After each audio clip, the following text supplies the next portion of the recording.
సార్వత్రిక సమ్మెను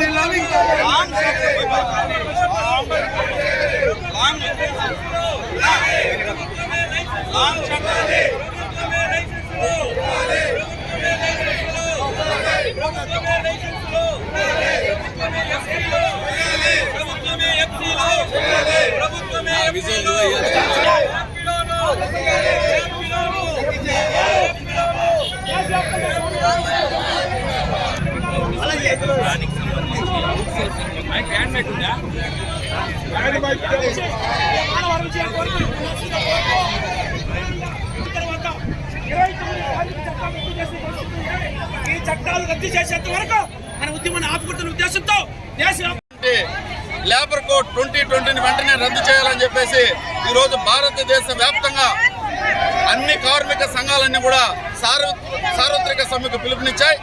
అందులో భాగంగానే ఆంధ్రప్రదేశ్ వర్కింగ్ జర్నలిస్ట్ ఫెడరేషన్ ఈ యొక్క సమ్మెలో జర్నలిస్టులు అందరూ కూడా ప్రత్యక్షంగా పాల్గొంటున్నారు. జర్నలిస్టులకు సంబంధించినటువంటి వర్కింగ్ జర్నలిస్ట్ యాక్ట్ 1955 అదేవిధంగా వేతన బోర్డు చట్టం 1958ను కూడా ఈ యొక్క రెండు చట్టాలను కూడా జర్నలిస్టులకు సంబంధించిన చట్టాలను కూడా కేంద్ర ప్రభుత్వం రద్దు చేసింది.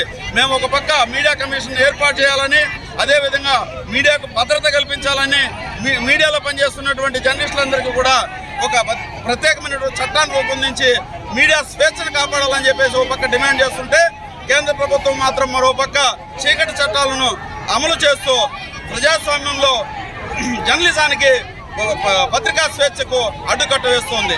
ఎప్పుడైతే పత్రికా స్వేచ్ఛకు అడ్డుకట్ట వేశారో ప్రజాస్వామ్యం పరిడి వెళ్ళదనేది చరిత్ర చెప్తున్నటువంటి నిజం.